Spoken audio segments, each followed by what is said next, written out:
Welcome to the Third Age Babylon 5 podcast. We are Meike, Layla, and Alexander, three Europeans who are honestly a little bit too young to have seen the show when it first aired. But we are here now, looking back at it from the Third Age, and in hindsight, looking at all of these episodes as we watch this show for the first, the second, and the upteenth time. Today we are going to talk about Soul Hunter, arguably the first kind of contentious episode. But before we get to the actual meat of it, we are going to start our small introduction round where every time we reveal a little bit about these hosts and where all their impressions and opinions are coming from. Today is going to be all about the latest books that we acquired. I can start. About was this one. I think no one out of Germany knows that book. It's a historical fiction novel about someone who is like a female jester in the 17th century. It's already the third book of a long era that started with a witch hunt, so it's dark and gloomy and good. Beautiful. Well, my last book was not actually a real book, but this picture band of an exhibition, which is about the fragile paradise, meaning it's about climate change, what causes it, and even gives some solutions to prevent the ongoing rage. Making sure that we actually reach the years of Babylon 5 and don't go under first. Very good. And well, we are kind of going from history to near future to the distant future because my latest acquisition from the train station is this latest volume of Perirodan. So by now we're at volume 300, 3000 something, so it's very far into the distant future. And I can happily report climate change has been solved by them. So that's good news for all of us and good news for the Babylon 5 universe. Okay, so this is kind of also what we have on mind as we go into this episode, and we see if maybe there's going to be even some connections there. So, Soul Hunter, what's actually happening in this episode? Well, it starts out pretty strong as the jump gate opens and an unknown spaceship starts trundling towards the station, and it's immediately a pretty tense scene as Sinclair himself decides to jump into the Star Fury and protect the station by grappling the wreckage. Inside the wreckage, they find a strange alien being, one that isn't actually known to them. In general, they treat this as a first contact situation, and Delenn offers that maybe she knows what this alien is all about because her people have been traveling the stars for a long time and have a little bit more experience. This kind of backfires though, because as soon as she sees it, she immediately goes into a panic, even tries to shoot it as she explains that this is a soul hunter, so kind of a boogeyman that seems to be something that all Minbari learn about, but everybody else as well, because as soon as news gets out about this, the entire alien sector basically shuts down. Ships start leaving the station, and everybody is sort of waiting in anticipation as they expect that something bad is going to happen because of that, because a soul hunter has showed up. The soul hunter in question explains to the crew how this is supposed to work, that he senses death and that he captures the souls of somebody dying, and our human crew is pretty skeptical about all that, basically saying, Franklin and Sinclair both, that they don't really believe that he can do what he says he does. But at the same time, he's still posing a very real danger because people are still panicking about it. This danger becomes even more severe as he eventually decides to break out, because this isn't an ordinary soul hunter. This is somebody who has tried to capture a bunch of pretty important souls and failed. So now he's not waiting for death anymore, he's going after the people that are still alive. And the person he wants to go after is Delenn, or in his words, Satai Delenn, because in amongst this entire adventure about the Soul Hunter, we do see a bunch of small revelations about who this person actually is, that is the ambassador to the Minbari Federation on Babylon 5, and that there's more to her than meets the eye. So yeah, this is roughly what happened in this episode, and we start straight off into the first impressions, so maybe let's go another round and talk about what did it feel like watching this episode. Yeah, I think we all agreed just before we start this discussion that there was not so much to be writing down because the plot is kind of straightforward and you just wait for it to happen. My impression now is that when I watched it for the first time, I thought, okay, nice. It's like a one-time adventure that you expect in a sci-fi TV show. But really to understand what is happening, you need to have watched all of the rest of the show because it actually hints at a lot of things that are important later. And I also feel like I can't really go into them at the moment. So I would probably like to discuss it in, I don't know, in 2 years or whatever.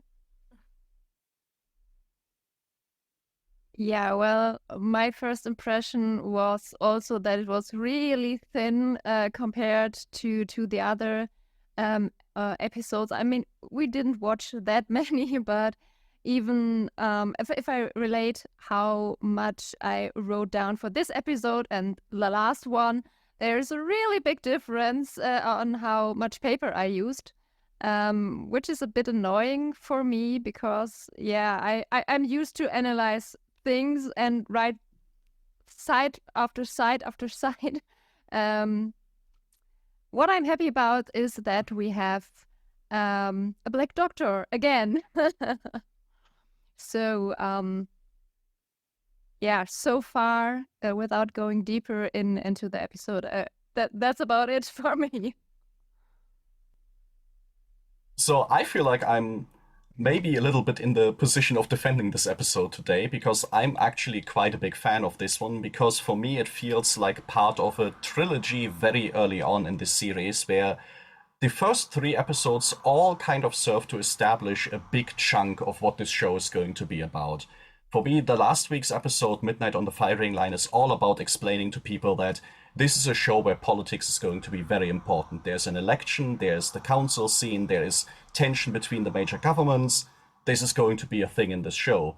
And this episode, Soul Hunter, feels very much like it's saying religion is going to be a part of this. And it's not going to be about exploring human religions. No. The aliens themselves have beliefs, and they have differing beliefs. There are scenes in this episode of different aliens talking about their different beliefs, and what humans think about this doesn't actually matter. It's even for Sinclair, the commander of the station, not important whether he believes in the Soul Hunter or not. He has to make a decision on the basis, well, what does it do to the people on my station if they believe in what the Soul Hunter can do? And this for me is like a very big deal because it's establishing a lot about kind of the mythology that the universe has. But okay, we are very eager to get into the actual discussion part, so maybe Layla, you can start us off with what you first thought about this episode. Yes, what I thought this time about this episode, I can't really recall what I thought about it when I first watched it, but by now I think that we are introduced into this creature of the soul hunter, and to me he sounds like a fairy tale. He sounds like a myth or a legend that you tell your children and that people low-key believed in, maybe in like medieval times or early modern times. It's like, be careful of witches, they sit in the hilltops, or be careful of demons, they wait for you in the forest and try to make a deal with you to get to your soul, or, like these kind of myths and legends. And how Delenn introduces that kind of sounds just like that, but then we see that the soul hunter actually has a device that works. So we get introduced into this myth, into this old legend, and we don't know if he actually steals souls, but we know that he has some kind of technology that actually works. So why we don't understand. And I'm torn. I don't know if I like that religion is introduced here as something that has this kind of true core that actually works in this way of these fairy tales or in a related way. We can go even a step further than that and say he has this machine that does something, and he genuinely also seems to have some level of precognition. Like when we have the scene with the lurker and down below that is about to die, our soul hunter legitimately foresees this death, and whether or not there is something technological about this, or if this is some version of telepathy that he has, once again, this is a kind of special ability that he genuinely has. I have 2 points. What you both said. First, when Delenn first speaks about what a soul hunter is, she says it's told to all Minbari children.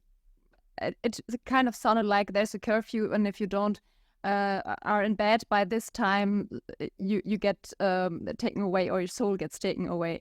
At that point, I had to think about Red Riding Hood, because it's actually it was the very first versions of this was a telling of growing up, like the final and final stage to go into adulthood, and this kind of fits in this direction, but just with a little more spark of fantasy. What was created later as a later version to discipline children, or especially little girls.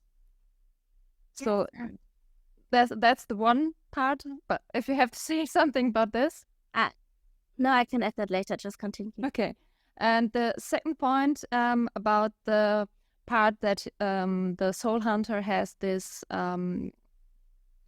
machine that can extract souls, let's say it like that. I wonder, is it still, can you still call this a religion? I mean, religion is not really my cup of tea, but if this, it's really scientific what they are doing. So can you really call this still a religion compared to what the Minbari believe? I think it very much depends on where do you place the burden of proof, right?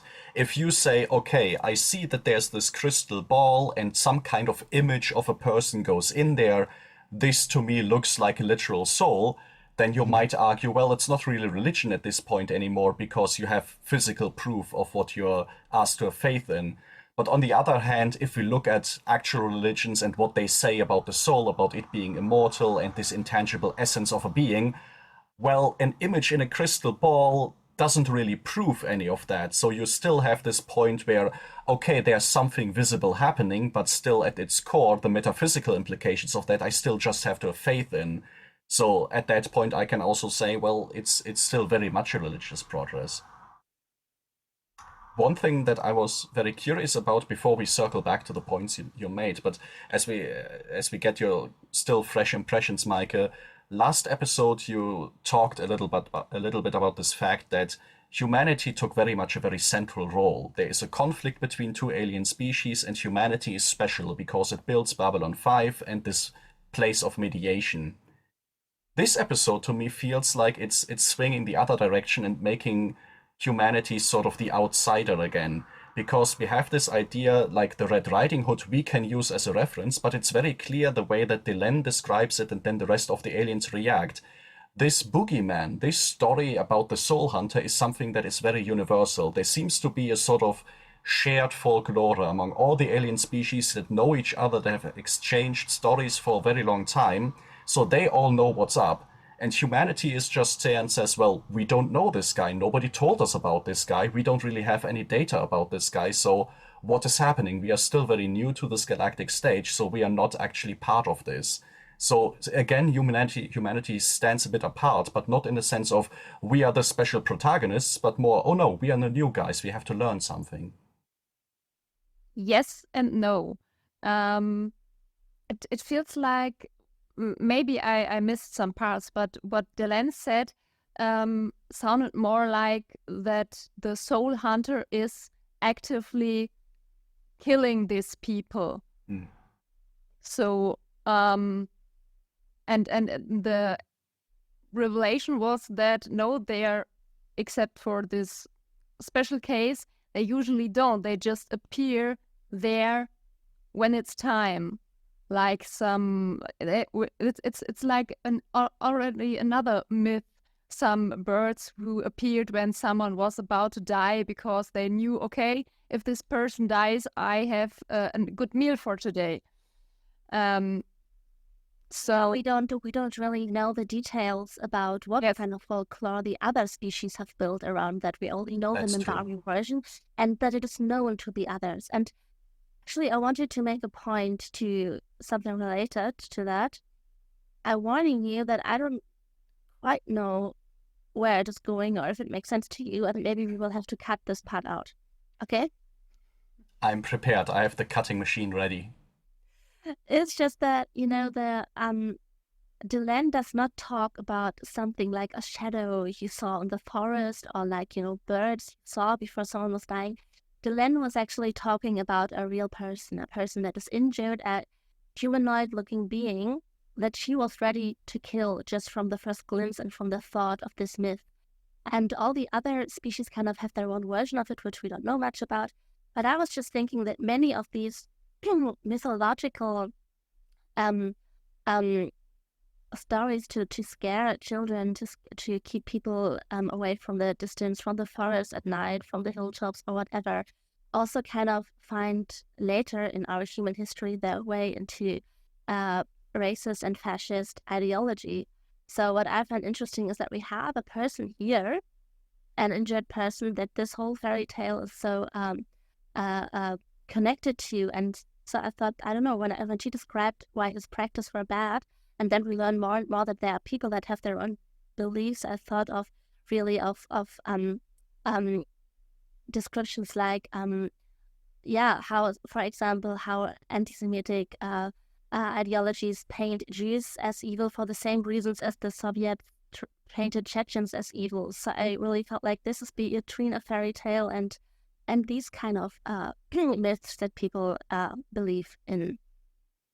It's not a super far jump from the sort of purely folklore creature that is an harbinger of death to say, oh, there is this people that have this weird magical air about them. They just might put a curse on you if you annoy them. And then you get into this kind of folklore, and then it's not far to say, well, maybe it's just all of them. Maybe there's something biological about it. And then we kind of get into this territory where it's also questionable to see someone like the Soul Hunter being treated this way and then given credence to this idea. Yeah, especially maybe it just surprised me that someone like Delenn would completely forget herself and fall back into this kind of narrative towards another humanoid being, kind of. So that there's really a strong ideological background towards these soul hunters, and that was it's the second layer of this myth. Yeah, but we get to know later that the Minbari were actively trying to protect their leader. I forgot his name. Dukat. Dukat. Been taken by a soul hunter, so they had direct contact in one way or another. Yes. Yes.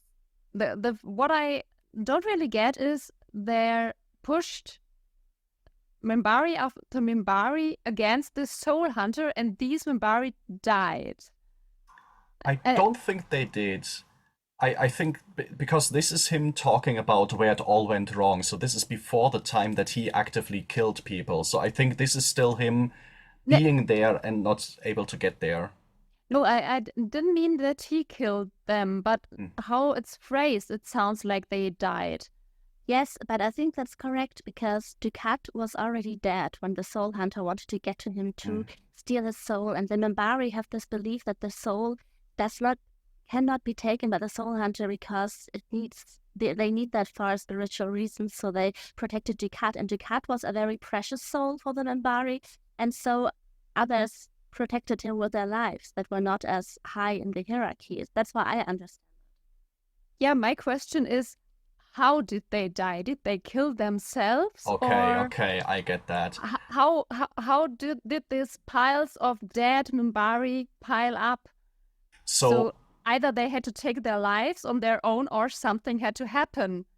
I think you're completely on the right path of saying there is something about this entire scene that doesn't make much sense, and I can promise you it will.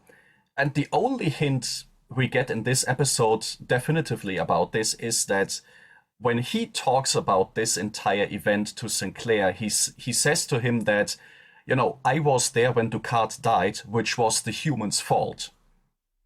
So there is something more to the scene, and we know for a fact that the Minbari and the humans have fought a war, so you can kind of start piecing together that there were other things happening around that caused Minbari probably also to die. Could I come back to something from before where we talked Absolutely. about this point of, my first point was that I'm torn about this, the fact that there is a true core to this legend of the soul hunter. And I only brought up the fascism and racism point, if we leave it in or not. because it really, that's one of the reasons why I'm so torn, because I think that these images of fear, these images of be careful, these images of be careful that you don't meet them, that you don't get in touch with these creatures, can culturally really like come to this dark end point. And so I know what to think about so early being introduced into this myth, actually having this kind of true and working core, in this kind of shady or not at this point really unknown context. I don't really know what to think about that. I hope you know what I mean now, because that is why I made this other experts, I think there is a general tendency in science fiction to take mythology and just say, hey, this would make for a cool science fiction story. That's basically the entirety of Stargate right there. Like, the pyramids are cool, wouldn't it be great if aliens were behind that? And there it's very easy to see how that's a problem, because now we have a giant conspiracy theory about ancient aliens, and that is not helped by an entire TV show being exactly about that concept. So I think it kind of falls into this category where this is just something that science fiction really likes to do. It doesn't always really reflect on what the implications might be that you're opening up here.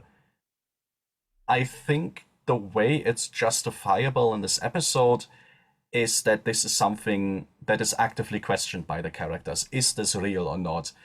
Do we even need to know if it's real to make a decision about this? And I think just opening the possibility of it being real transports us back into a kind of less scientifically dominated world that I think this episode paints the entirety of the Babylon 5 universe as, where humanity is just in a position where so many things are just beyond their current scientific understanding that this is just something that is going to be encountered a lot more often. And I mean, the only person or the only soul hunter where we see this, let's say, truth about souls being extracted, being formed, whatever, is a soul hunter which I would consider to be an extremist, even among his people. Otherwise, the second soul hunter wouldn't appear. So technically, we have, if you want to say both have their own religion, the only direct contact they make in this episode is through an extremist,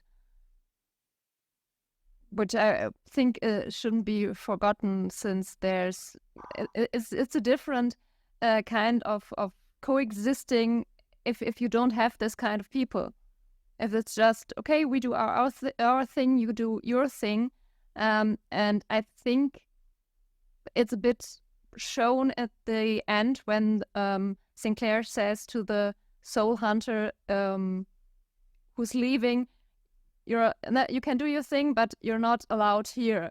And he accepts it. Okay, if he puts it through, it's another story. But at this point, he say, yeah, it's okay.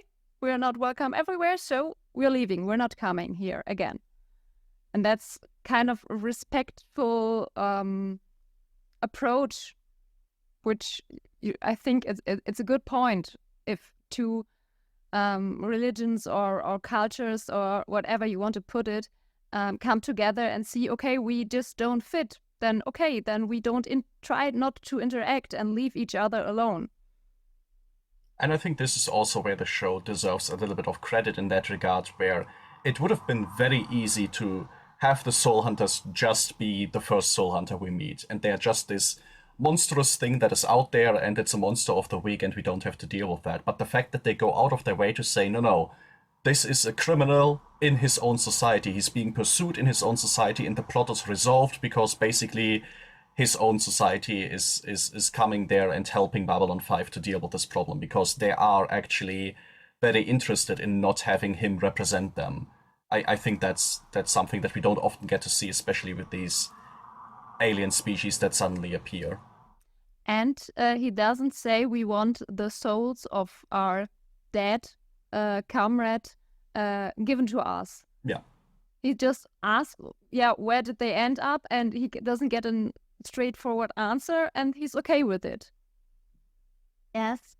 I still find it kind of, now that I think about it even more interesting and also in the later course of the show maybe more debatable and remarkable that we meet this other soul hunter as well. And yes, the first soul hunter that we meet would have been just a monster of the week if it would have just been the only soul hunter that we've met.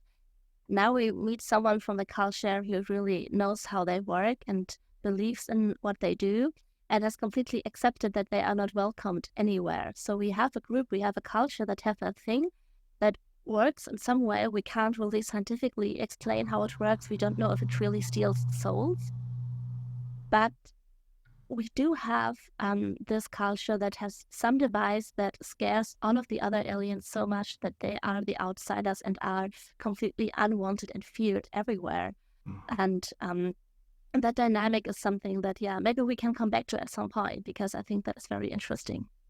And we also can ask the question, if the soul hunters are out there and the species like that, how many more are there? And this might be part of the explanation why, once again, Babylon 5 is such a big deal, because it might be that a lot of the species that are currently represented on Babylon 5 thought about each other in exactly this way. If we think back to The Gathering, how people treated Kosh, where there's literally stories about if you see a Vorlon, you just turn to stone, you can see that the way that the soul hunters are treated in this episode is probably not an exception, but rather the norm. That usually these different species meet each other and they have something about them that scares each other, and best case scenario is that they decide not to interact any further, and worst case scenario is they might actually go to war over it.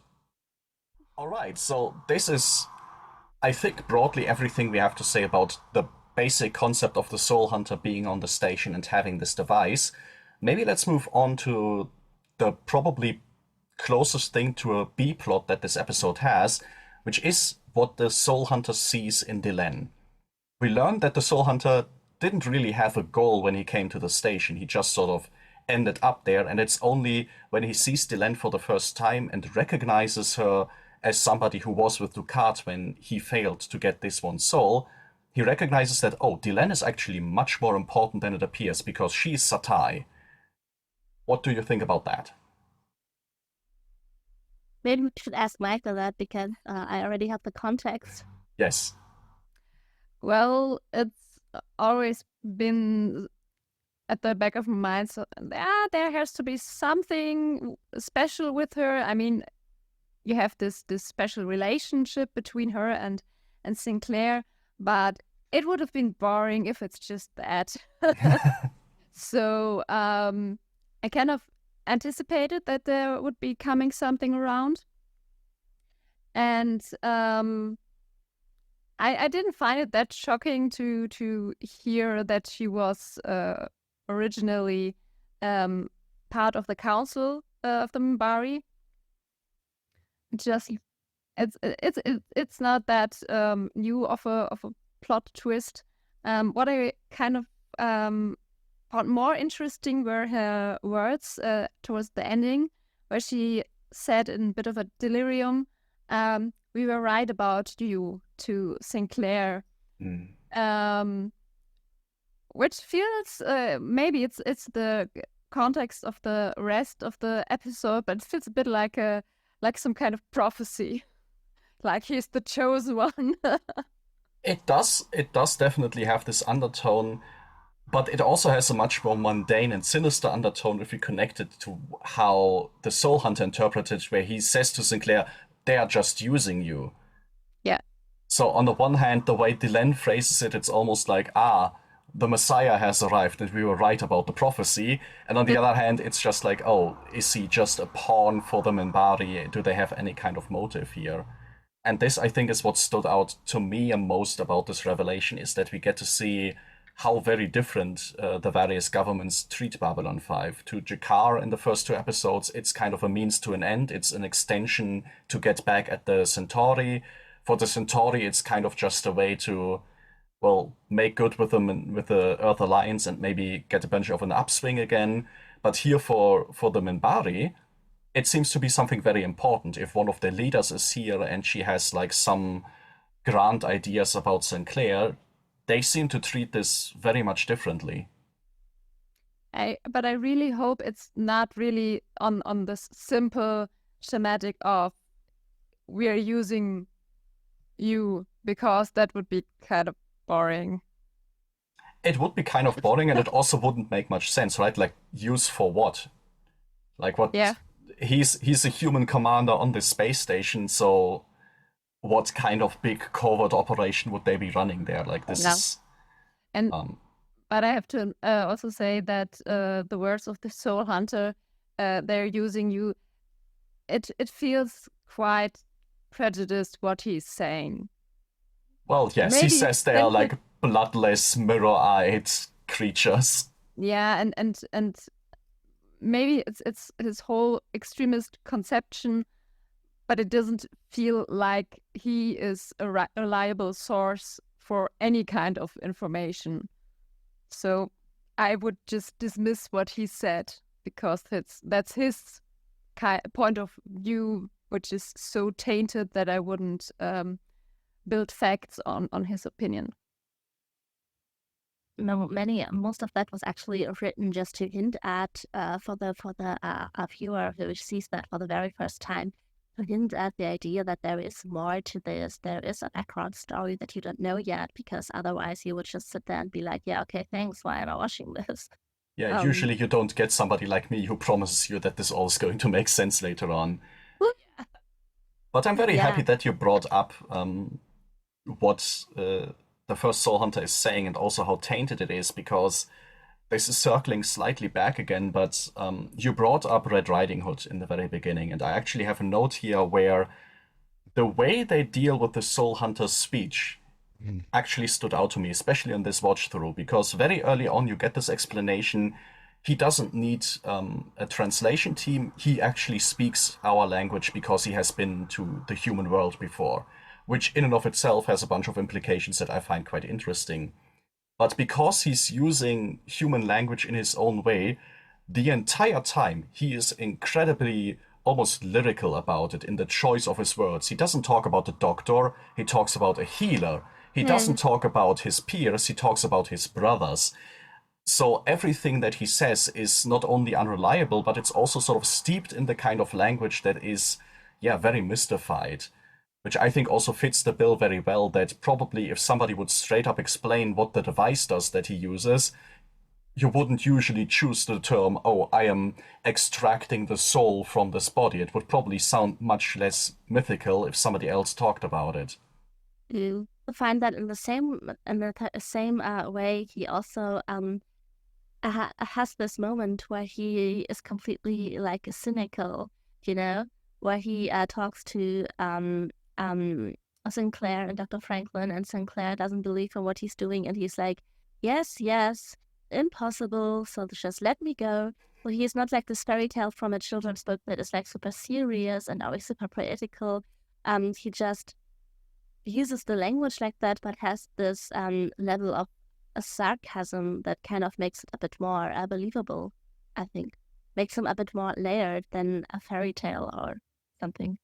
Yeah, but it's interesting to then ask yourself, right, what part of the speech is he using here? Is he using the fable-like speech as a facade to, I don't know, elevate his cause? Or is he using the sarcasm as a way of saying, well, that's just an easy way to get a non-believer to leave me alone?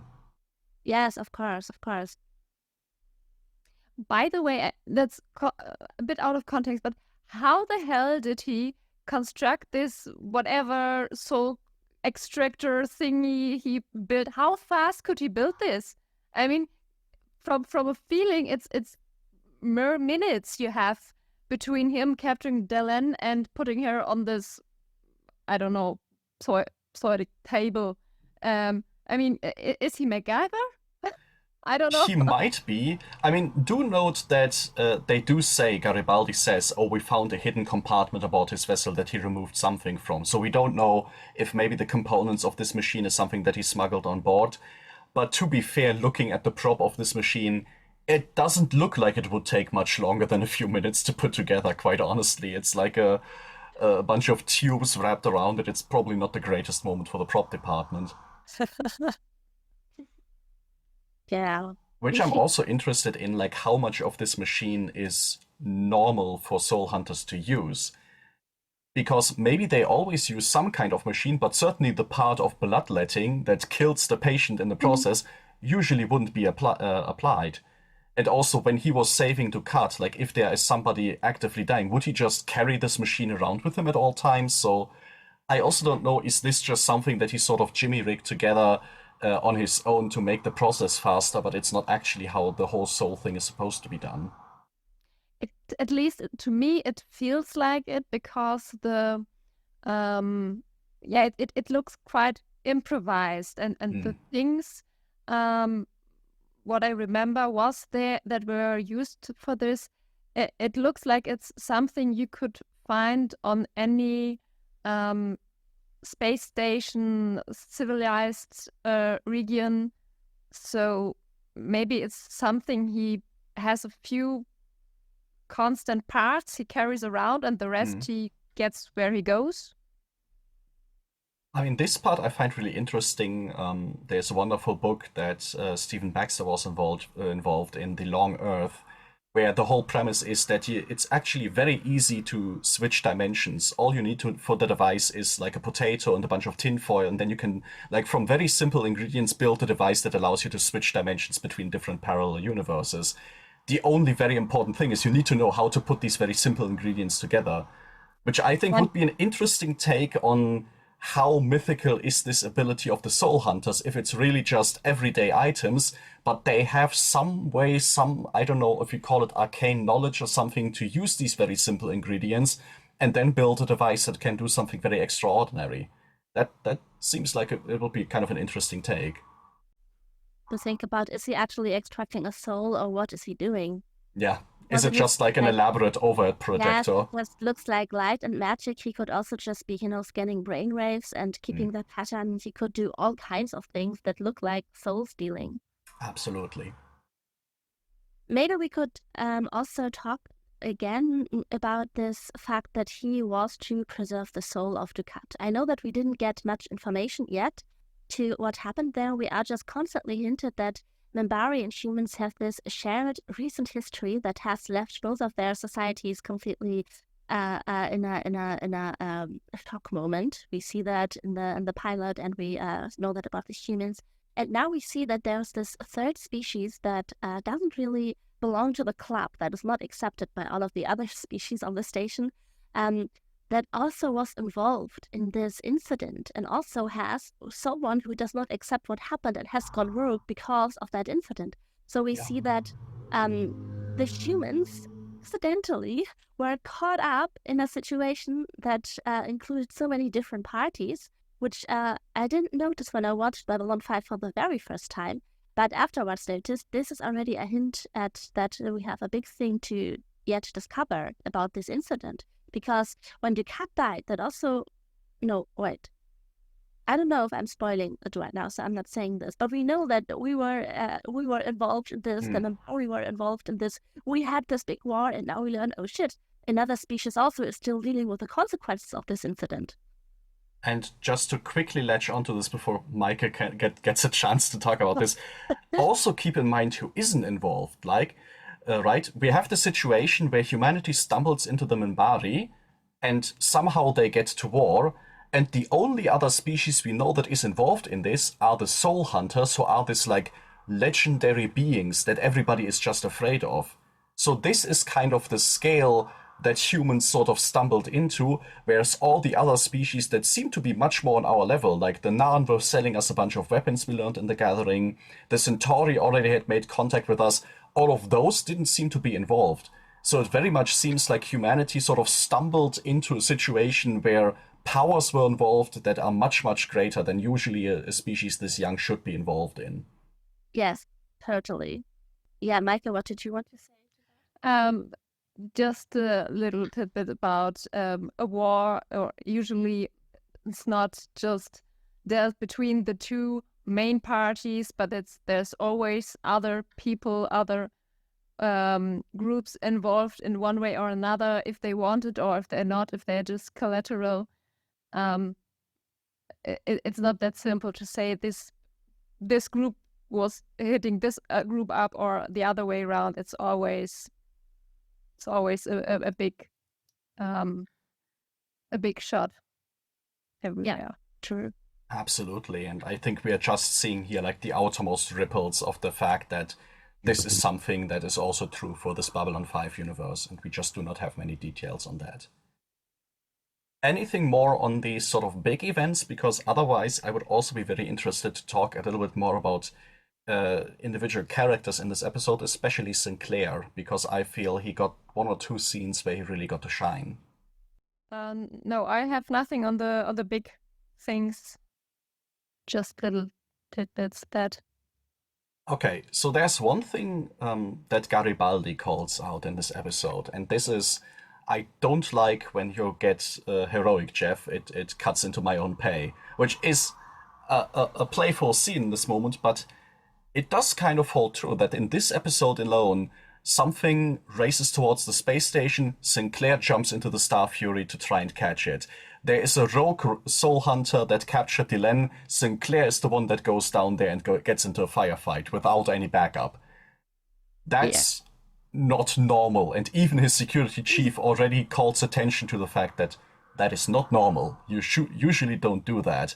Or at least I'm saying that it's not normal, but I don't know, looking at other science fiction, especially at Star Trek, maybe it is normal. So I'm interested what you think. Well, on my part, he's totally getting the main character role there. I'm doing everything and disregards completely his position as a commander of the station, which usually would result in him being a little bit at the back, if they're at all, to oversee this. And if things go south, then you can go with the next plan, and if in case another plan. So he would be the one keeping things together, not the one getting in there. That would be, I don't think it would be even Garibaldi's job. It would be, even he would be should be standing a bit at the back. Yeah, I mean, realistically, none of our command staff main characters should be the ones doing this, right? And I mean, maybe this is a hint at something. One detail that I really enjoy about the set design in this episode is if we look into Sinclair's quarters, at the back there is this like framed piece of an airplane or an old piece of metal that has the slogan Sinclair Aviation on it, and it's a callback to what we already heard in the first 2 episodes, that the Sinclairs are a family of pilots, and everything that Sinclair does in this episode, to me, feels very appropriate for this hotshot pilot to do, you know, this heroic type that should be featured in Top Gun and not in this show, which then begs the question, who decided to put this guy then in charge of a space station that is like 250,000 people on it? That's not a post that he should have if this is still his command style. So I think I'm confident to say, even this early on, this isn't an oversight. I think they know what they're doing here, but it's still very odd. Totally agree on that. Me too. Okay. The only other character that I'm very interested, if we are looking at command staff, apart from the fact that, yes, we get Dr. Franklin for the first time, and I absolutely adore his outfit that he arrives on the station on. We very rarely see our main characters in civilian clothing, and he is traveling through space in this like big coat, and he has a scarf over his shoulder. He looks like very relaxed and stylish. I really enjoy that. But we also got a few more lines from Ivanova in this episode, who is, I think, taking on much more the role that you, Meike, described for the commander of the station, for Sinclair. Like, she's at the CNC in the command center and sort of coordinating things much more than Sinclair actually does. And since she's a new character who wasn't in the gathering, I would just be interested what sort of your first impressions are of her. Well, in the first episode, we get to know a bit about her background. But so she has certainly an emotional side, but she seems to be an the most of the time a rather stoic person, precise, not trying to get her emotions the worst out of her. And yeah, she's called pessimistic. I would say wary with a realistic point of view. Just Russian, as she points out. I like that scene a lot. Understanding I these really things, liked it. yes. I mean, I think this is a pretty good description of her. She is very stoic. She is very professional, right? But on the other side, she does take time out of her day, out of her very busy day, I'm assuming, and arranges for this funeral for the random lurker that has died, and says a few words, which, especially Franklin, who was very dismissive of anything religious in this episode, probably wouldn't have complained if she didn't. But no, she takes this time. So, despite having this fairly professional demeanor, there is something more to her as well, I would assume. Okay, I'm met with absolute skepticism on that front, so maybe there isn't more. Maybe she's just stone cold the entire time and just very Russian. Very possible. I mean, I just can't say more to it because we will see it. I just really have to remember to just stick to the episodes we've watched, because all of these little scenes I just used to shake around and then I will spoil something. It's gonna be a challenge, that's true. Yes. I would just in consideration of this funeral, I would say she is a person with respect towards others. I think, yeah, that's a good way to put it. The last thing that is kind of connected to that, and I think we are already winding down in our discussion a little bit there, the last thing that sticks out to me about her and her comment of being Russian, this is the second or third time in the series that we got a very clear reference to some real-world nation. I forget if it's in The Gathering or if it's in Midnight on the Firing Line, but there is a TV broadcast where the Indonesian consortium is complaining about having to pay a lot for space exploration, even though they don't benefit that much from it. Here we get this character that very much identifies herself as, I'm Russian, and this is why I am a certain way, which to me is just notable because in a science fiction show that is set a little bit into the future, normally, especially in the 90s, there's Earth and there's humans and we are all united because it's a good future. And these kinds of national differences don't really pop up very much as in this way.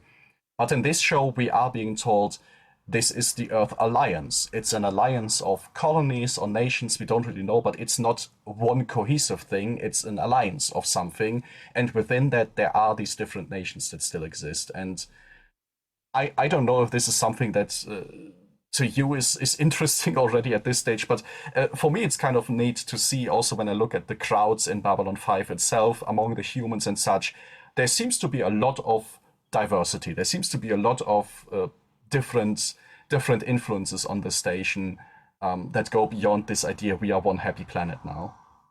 Yes, I think it's especially interesting if you see Babylon 5 as a contrast to Star Trek, because in Star Trek we kind of have this optimized space future because we have overcome our nations in the Third World War. I think it was something like that. We don't have nations anymore. We had the complete reset in a nuclear war. And here we still have these things and we can wait for it, or maybe now think about it, what that will mean for the characters, that they also still have this part of their identity that they don't share, although they are all from Earth. That is just a nice contrast to, Star Trek, for example. I have to say, I really like this kind of way they're structuring this, because it's like Star Trek is like there's one answer and that's about it. One future, one right answer. The rest is, disregardable. And here we have, it's a multitude of answers you can have. That's how I would relate to it, because there's not the one way, but a lot of different kind of ways approaching life, approaching humankind. And I think it's nice to see that they preserved this and not just made one mushy, soup or whatever with it. Yeah, now that you say it like that, I also have to come back to my first point that I made for the main discussion, because if we think about it like that we have this still very diverse world where there's not just one answer and not just one version of the future. We also can think, if you think of a technological level or of a historic level of like how civilizations build, on what level is this world? I mean, just in general, that we now had the discussion, are we at a level where we are completely in space, kind of globalized and civilized, and have answered basic questions, or are we kind of on that level still in the very, very first phase as a world in general? I think we cannot answer that at this point, but if we look at the relation to religion and technology in this episode, that is already posed as a question, I think. And now that I think about that, I said at the beginning in the discussion that I'm torn about this part, that religion has a true point, that depending on how we answer this bigger question in the next episodes and seasons, maybe I can turn out not to be so torn anymore, because that's a good point, that things are not that settled and not as figured out yet as in other sci-fi versions. And I think this is a... Oh, please go ahead. Just wanted to say you have to learn to live with ambiguity. Yes. And I think that represents this episode, or a lot of elements in this episode, quite well. And I mean, this is fair to say that this show is being compared to Star Trek when it first airs, because at this point Star Trek has basically a monopoly on science fiction, more or less, on TV. And from this direction, I think, Layla, what you said is very true. Star Trek gives you a definitive answer. There is no religion. This is a machine. It's a fake. And then for this show to say, well, maybe there's something actual to it, and keeping this ambiguous, especially in that context, I think has some other meaning. And if we are already doing the contentious thing and saying, hey, maybe let's look at the direct comparison between Star Trek and Babylon 5, I kind of have to say, when on Star Trek you have a Russian in the crew, it's Chekhov, the guy with a funny accent. And then Babylon 5 kind of makes a point, here's Ivanova, she doesn't have an accent, you only really notice that she's Russian when she talks herself about what this means for her character and her disposition. Which is a very different way of portraying different nationalities on a show, between like going, haha, that's a good running joke that we can have, and okay, here's a facet about a character that you can think about. So love it if she had a Russian accent. I'm sorry, you have a very, very wonderful point, but if she would have a perfect Russian accent and would just drop her comments with that, I would faint. I would love it so much. But your point is very good. I'm not saying the way that Star Trek does it has not a certain amount of charm. There would absolutely be a lot of fun to be had there. But yeah, that is a very good point. Yeah. Again, I was close to spoiling something, but let's just say yeah. This is fun. I didn't expect that I can torture you this much with that, but it's actually much more enjoyable than even introducing a complete newbie, so this is great. Okay, then let me just get in on something else, just a little bit.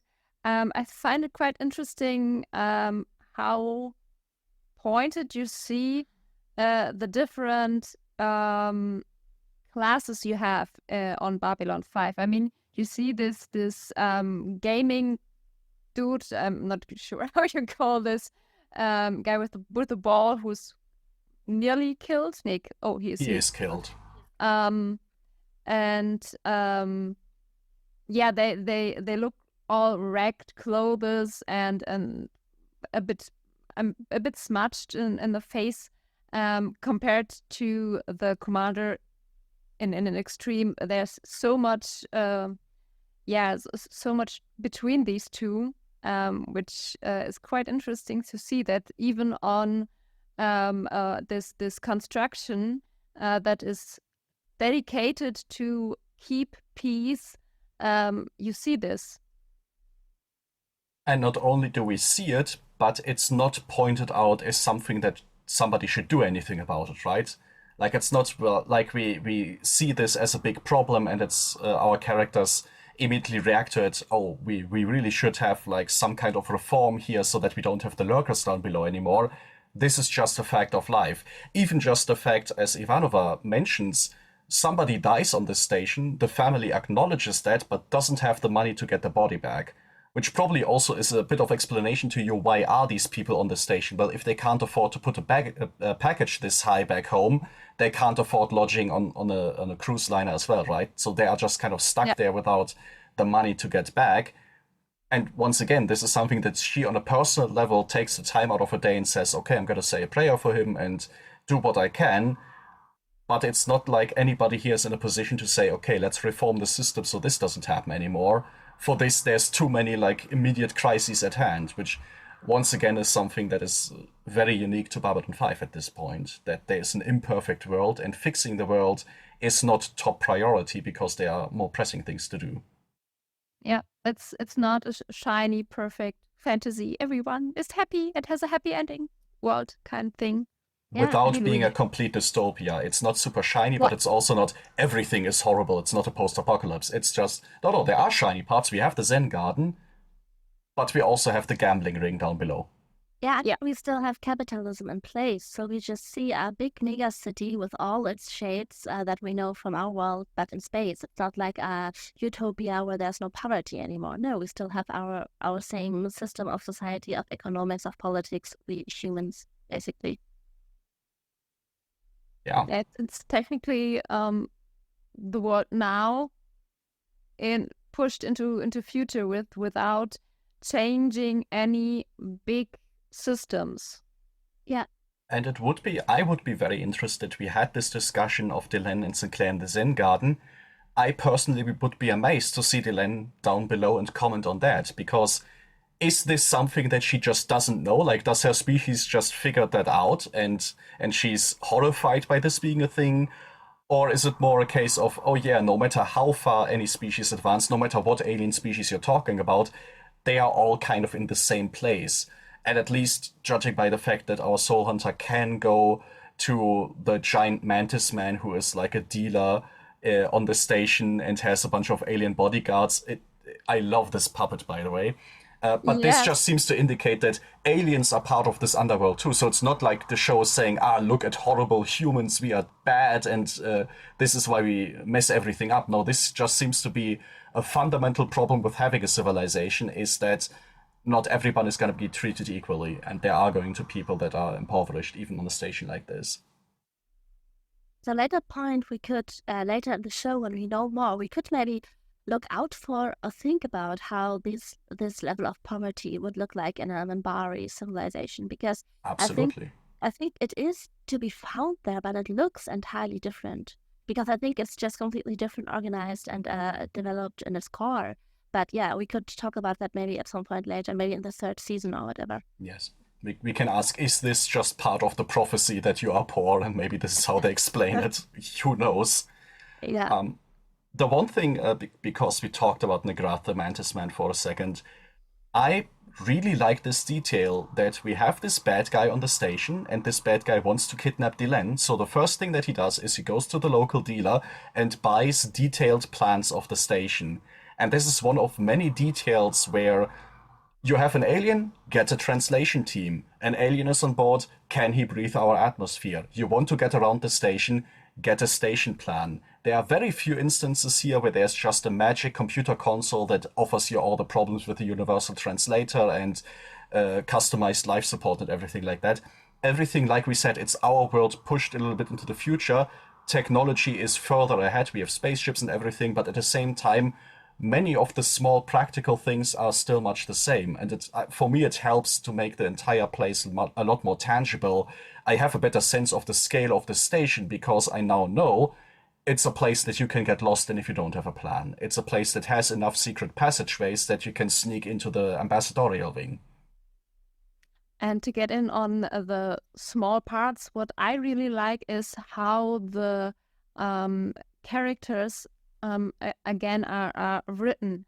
You have so tiny little bits like when Sinclair wants to know what Satai means.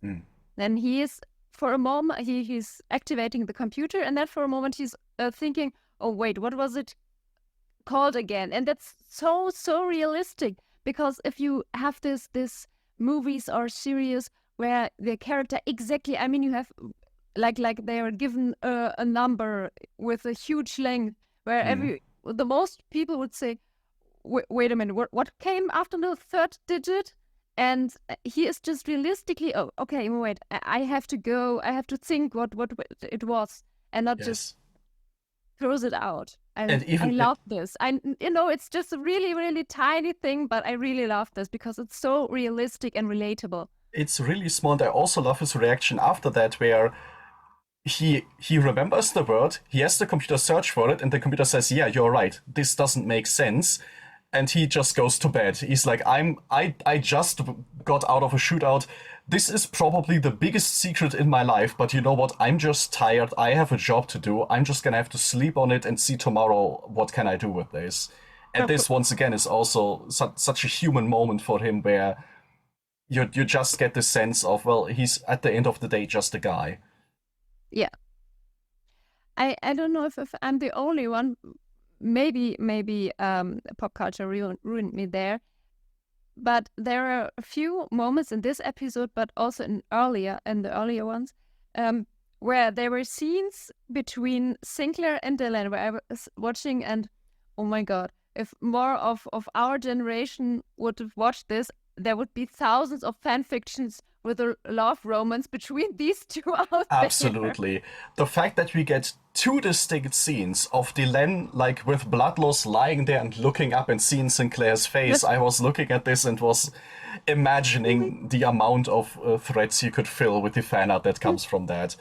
Unfortunately, the generation that watches Babylon 5 isn't the most prolific when it comes to fan art, so it's not on the same level like something, I don't know, Game of Thrones got, but there is some. So definitely you're on the right track there. On the other hand, maybe we can say we're lucky to not have this. I know there are horrible things out there. This is a universe. Know or see. This is a universe where aliens and mantis people exist. So yes, absolutely. Let's not go to this any further than necessary. Oh, so I guess we just leave it at that, right? Yes, at safe distance. Maybe we can just agree on that they have a very close and very, in this episode, I think we also see a very caring relationship, just like a friendship or a companionship as colleagues also to each other. So you really see that there's a kind of bond. You know that there definitely is something going on that Sinclair has to figure out. So we can keep in mind for now, these two characters have this, caring friendship. And I mean, as much as we joke, to be completely fair to the show, it's pointed out in this episode, these people know each other for 2 years at this point. The station has been running for a while. We know that they have a fairly good rapport sitting in the Zen garden and talking about that. And looking at Londo, looking at Jakar, looking at Kosh, who else is Sinclair gonna be friendly with, right? Like, he can either go drinking with a depressed dude in the casino or plot the demise of the Centauri Republic with Jakar, or he can just go sit in the garden for a while with Delenn. So, as much as we joke... You forgot, or he could go try peeping at Kosh. Yes, he could do that. He is getting more successful with that, but, you know, it's not the same. But also, I mean, we see in this episode, we have a few comments only, but a few that are kind of meaningful. I think that when Delenn is recovering, and Dr. Franklin, I think, says that, yes, she lost a lot of blood. A human would have died with that blood loss, but Minbari can take it. That's why they fought so good in the war. Like, injuries that would have killed the humans actually were not so bad for the Minbari. So Sinclair, as coming from this long dynasties of soldiers that dates back to the Second World War, now is friends with this unknown alien creature that was so terrifying and so mythical to humans, that just survived injuries that humans did not survive, that they just could not fight against, and now has this intimate friendship bond with one. I think the fascination that he has for Delenn also kind of really stems from this trauma. We have to keep that in mind always when we see them smiling at each other like that, I think. It does, and I think it also bleeds into the fact that, in general, he seems very keen on aliens. The very premise of this show is a damaged alien spaceship is hurtling toward the station, and Ivanova says, we can just blow it out of the sky. It would be completely fair. Our regulations completely allow for the fact that this is a present danger. We can just blow it up. And Sinclair says, no, no, no, this is a first contact situation. I literally jump on this chance to meet these new people. So it's not just that he's very open with Delenn, which certainly has some trauma behind it, but in general, he seems to be very much keen on being in this explorer role. Yeah, true, definitely. I was also just thinking about when Dr. Franklin phrased it like that. That's why Minbari fought like hell in the war. But I thought, if you have only met so few alien species as humans, and then you fight the Minbari and they just survive and survive and survive, how fucking terrifying must that have been? Absolutely. Yeah. And I mean, just the fact that Franklin, a doctor who probably isn't the keenest expert on warfare, I would guess if I look at Bones and such, they are usually not the most enthusiastic soldier types. If he just randomly comes up with that in a conversation, it also gives you an indication of how present this is in people's minds, even though this war is like a decade on now. Yes, totally. Yes. Do you have any more points about the small things in the episode? I think we're done with the most part, or do you have anything left? Because I think we're about time. I think Again. we filled the time pretty well, given the fact that plot-wise this is a pretty thin episode. I'm very curious how this last part is going to go then, because after the discussion, our third part is going to be the tapestry, and the tapestry is all about making the connections that hold this show together. Because, just to reiterate that, Babylon 5 is a special show. It's not the same kind of episodic science fiction that the 90s usually have, but it's also not quite a completely linear show as we would expect in the current streaming era. It somewhere falls in between, and to really get the most out of the connective tissue that this show has, we want to sit together at the end of each discussion and try and find a few points of connection that might not be as obvious as we are currently used to. And I think with this show, we already talked a lot about it. Everything that has to do with Sinclair's mystery, probably something we'll get back to. We can make here a connection. I would actually point out the scene in the pilot where the Minbari tells Sinclair you have a hole in your mind. And now we see that this mystery that we are kind of hinting at and that we are faced with is so much bigger, and we still have no idea in the direction that it will actually lead us or go. I really like this connection, especially because we now know there's part of the Minbari represented by Delenn, who is keen on keeping this secret. She is never going to finish that sentence, as Sinclair himself puts it. And then there's this other group of Minbari, the guy that wanted to provoke another war with the humans, who openly admitted this to Sinclair. So even within the Minbari, there are different factions there.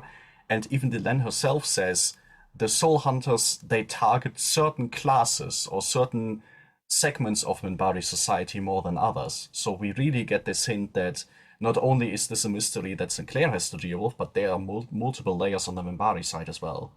What I think is quite interesting to see that the Minbari that until now felt quite big and dangerous through the war experience or information we got, that there's also something they're scared of.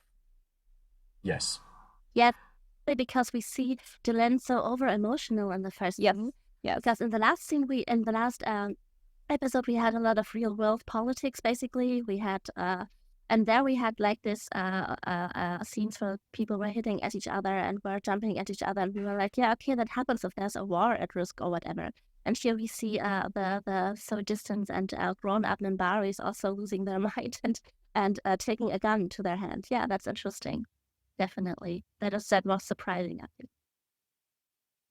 And of course, the difference, the ambiguity presented here, oh, great. Now I'm missing words. It's too late. We've run on too long. Yeah, I used up all my words for today. I can't speak anymore. The diversity, that was the word I was searching for. The diversity presented not just in the humans, but also the cultures, the alien species. I think it's getting heavier, if you get what I mean. It's more that we had this small world view at the beginning, and it's broadening Yes. with Yeah, this totally. episode. On the side, I've been looking a little bit at the questions that we had beforehand from midnight on, and a lot of them revolve around Londo and Jakar and what they are going to do, which obviously neither of them is in this episode, which is a damn shame. But one of the things, and I think it was something that you mentioned, Meike, you were really hoping that there are going to be bad events that happen that are not instigated by Jakar. Now, I don't know if this episode is exactly what you had in mind, but maybe if we shift into thinking about what might be coming next, what do we carry forward from this episode? I'm just kind of interested. Are you expecting? Are you maybe more interested in the things about Jakar and Londo? Are you more interested now to learn about the Minbari and Sinclair, or despite this episode, are you still excited for maybe completely new things to come in? I'm certainly interested in Londo and Jakar to see more of them. Once again, a matter of fan fiction, of course. No, it's just like with Londo, his depression-like state. I really want to know how they solve this. Also, I want to see if there are any more handkerchief Jakar moments. Because I really just love this. But also new, alien species, new cultures, because you need something new, or at least a different version of something. Otherwise, it gets boring in the long run. Because if it's always the same people, the same problems, it's same old. It's boring if it's just the same group of bad guys, like in Star Trek or Stargate, or pick your choice. You just can't stop taking shots at Star Trek on this podcast. This is gonna be a problem. I said Stargate. I mean, I have to admit, I don't know that much science fiction series, but it feels like they're always the same group where the bad guys are drawn out from. So it's a fair thing to say. I'm not going to argue against it. Okay, Layla, from your side, anything to carry forward? Anything you're very excited about to talk about, but you can't because you have to spoil things? Yeah, sure, but that means that I won't talk about them right now. Of course. Should I leave so you can say that? I just can't watch the podcast. But there are podcasts that have this as an entirely separate segment, but I figured then our discussions are going to be 2 hours long every time, and I just can't do this to Layla. So no. We are going to keep this to ourselves, and just be excited for things going forward. I mean, one thing that I will mention, as I said in the very beginning, for me, this is always almost a little bit of a trilogy of establishing the universe. So I think it's fair to say we have introduced the concept of souls. We have introduced the concept of this very mythological view that many aliens have on the galaxy. I'm excited to look at the next few episodes and maybe pick out a little bit more about what this actually looks like, maybe what this larger canon of alien folklore also looks like. That concludes our discussion on the Soul Hunter episode. Honestly, it went a little bit longer than I expected. I'm quite happy about it. We really managed to get down into a lot of the nitty-gritty detail, and I'm especially happy that we managed to kind of come full circle with Layla starting out a little bit torn about the entire machine in the mythology part and then maybe coming around to it a little bit more, or at least having a perspective on what to look forward to. So yeah, if every kind of questionable episode is going to be discussed like that, I'm a very happy fan of Babylon 5, because that's what I love to see.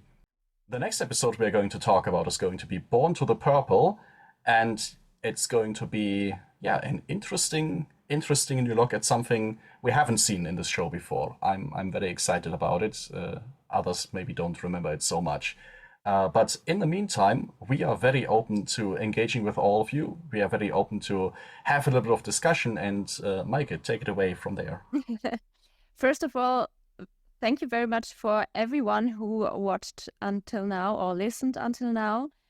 While we're recording this, it's been 24 hours for our release.